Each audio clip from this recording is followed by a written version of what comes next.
witnesses to this series. Evolutionists concocted the scenario of human evolution.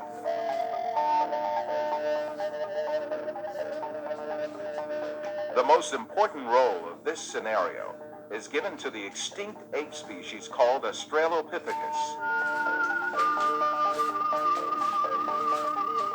The first Australopithecus fossil was found in 1924 by a paleontologist named Raymond Dart. Since then, evolutionists argue that this ape species, the name of which means southern ape, is a man-like creature. However, when Australopithecus and chimpanzee skeletons are compared, it is seen that there is no important difference between the two. In the face of this fact, evolutionists hypothesize that Australopithecus walked upright on its 2 feet differently from other apes.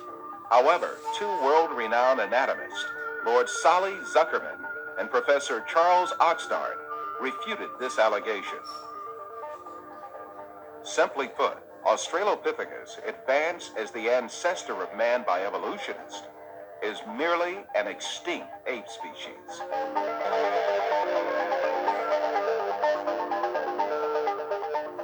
On the other hand, fossils that are included by evolutionists under imaginary classifications, such as Homo erectus, Homo ergaster, or Homo sapien archaic, in fact belong to different human races.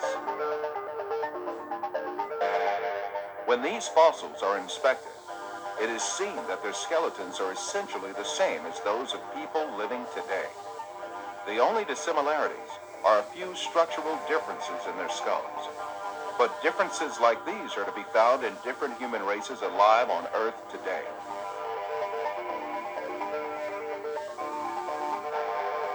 The famous evolutionist paleontologist Richard Leakey admits that the difference between the skulls classified as Homo erectus and those of modern men is only racial. These differences are probably no more pronounced than we see today between the separate geographical races of modern humans.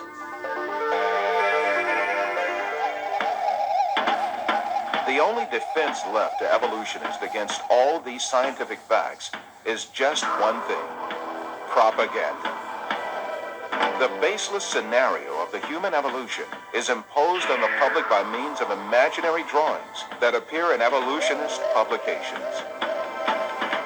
In these drawings, creatures with hairy bodies and simian features are decked out with overtones of human-like motifs. The given impression is that these half-man, half-ape transitional forms did live once. From time to time, drawings that present snapshots from the social life of these creatures are made. These misleading drawings are introduced in a particular sequence to engrave the scenario of the human evolution on the subconscious of society. Even in the most famous scientific publications, there frequently appear such window dressings called reconstructions and imaginary family tree drawings made by their inspiration.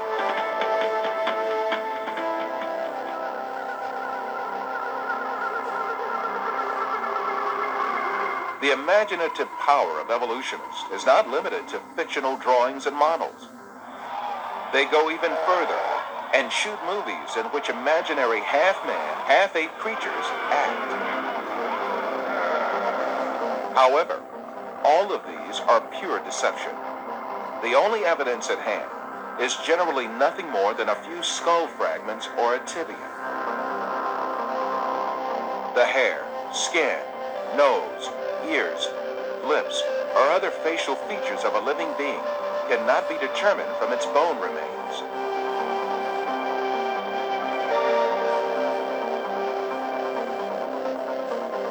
Evolutionists shape these soft tissues, which leave no trace in the fossil, to suit the purposes of their theory, and produce imaginary reconstructions in their workshops.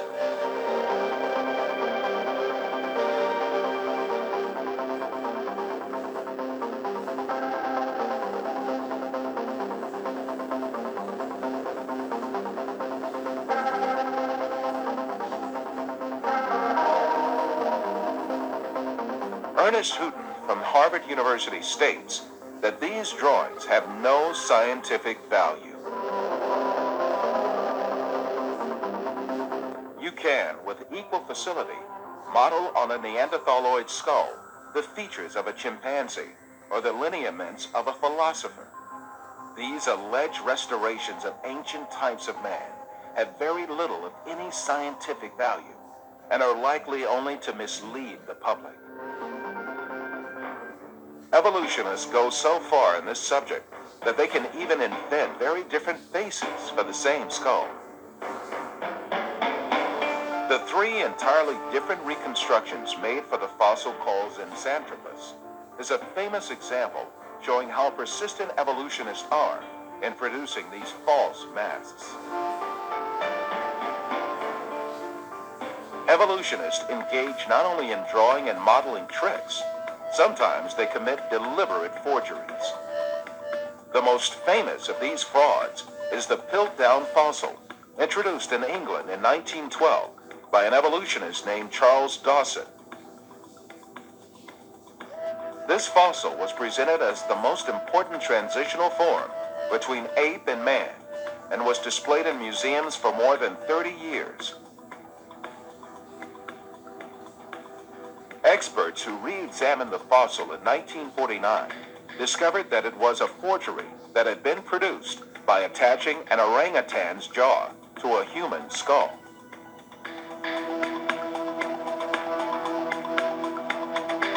Another intermediate transitional form fabricated by evolutionists was the Nebraska man.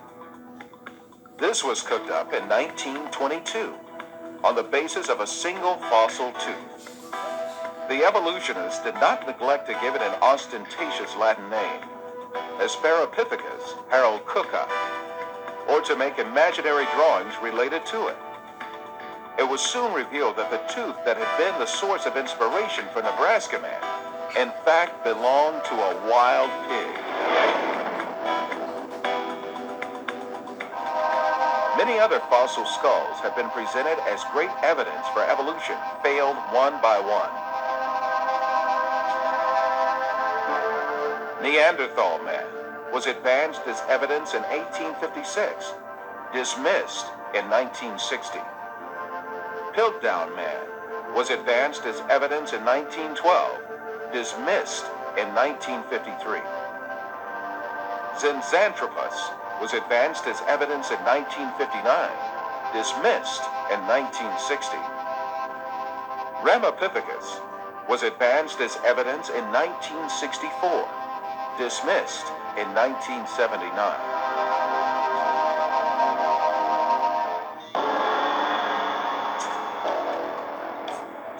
Despite all these facts, these skulls are still presented to the public through the media and in some evolutionist textbooks as if they were scientific facts.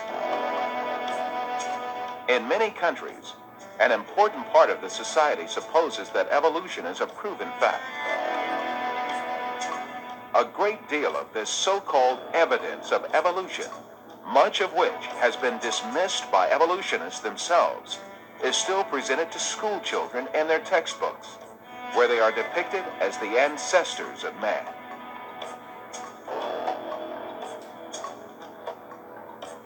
In fact, the truth that the evolutionists try so hard to deny and conceal is there for all to see.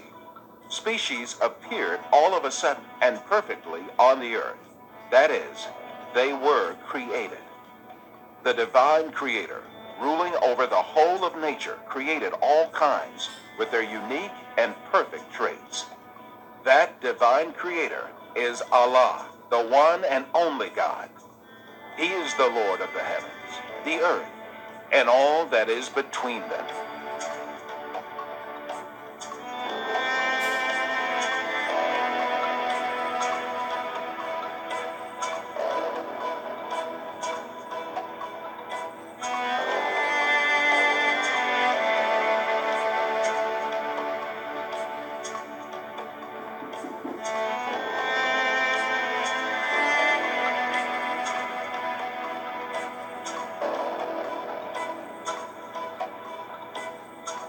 The whole universe is the outcome of a flawless creation. The exalted wisdom, power, and knowledge of the Creator shows itself in everything He has created.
O du Mensch, was hat dich hinsichtlich deines ehrwürdigen Herrn betört, der dich erschuf und dich dann ebenmäßig geformt und in einer geraden Gestalt gemacht hat?